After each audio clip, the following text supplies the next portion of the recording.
اگر آپ جاننا چاہتے ہیں ہمارے پیارے نبی کریم صلی اللہ علیہ وسلم پر وحی کب نازل ہوئی تھی، کہاں نازل ہوئی تھی اور کس وقت نازل ہوئی تھی، اور اگر آپ جاننا چاہتے ہیں تو یہ ویڈیو آپ کے لیے ہے۔ نبی کریم صلی اللہ علیہ وسلم کی عمر تھی 40 سال، اور جب ان کے اوپر وحی نازل ہونے والی تھی اس سے کچھ وقت پہلے ان کو سچے خواب آنے لگ گئے تھے، ایسے خواب جو حقیقت میں ہو جایا کرتے تھے۔ وہ اللہ تعالیٰ کی طرف سے ایک میسج تھا کہ آپ کے اوپر وحی آنے والی ہے۔ تو وہ ہمیشہ کی طرح ایک غار میں جا رہے ہوتے ہیں جس غار کا نام ہوتا ہے غار ہیرا، اور وقت شب قدر کا ہوتا ہے۔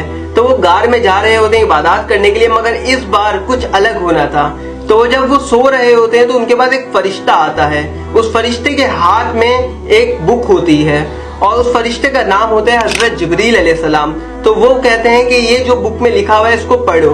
تو ہمارے پیارے نبی کہتے ہیں کہ میں نہیں پڑھ سکتا، تو وہ فرشتہ زور سے کھینچتا ہے اور بولتا ہے پڑھو۔ تو ہمارے پیارے نبی کہتے ہیں کہ میں نہیں پڑھ سکتا، مجھے پڑھنا نہیں آتا۔ تو وہ فرشتہ پھر زور سے کھینچتا ہے اور کہتا ہے کہ میرے ساتھ پڑھو، کہ شروع کرتا ہوں اللہ کے نام سے اور جس نے مجھے خون سے بنایا ہے۔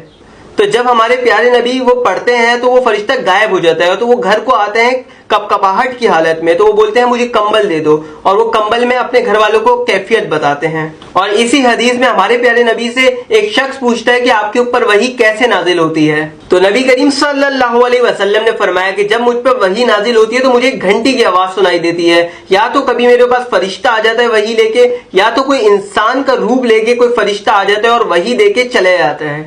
اور اسی حدیث میں حضرت عائشہ فرماتی ہے کہ میں نے دیکھا ہے نبی کریم صلی اللہ علیہ وسلم کو وحی کے بعد ان کی پیشانی میں سے جو کپڑے ہوتے ہیں اس میں سے پسینہ ٹپکتے ہوئے، اور ان کا جسم کپا رہا ہوتا تھا۔ جیسے یہ انفارمیشن میں نے آپ تک پہنچایا، آپ کا بھی کام بنتا ہے کہ آگے سے آگے پہنچائیں، کیونکہ یہ ہر مسلمان کو پتہ ہونا چاہیے۔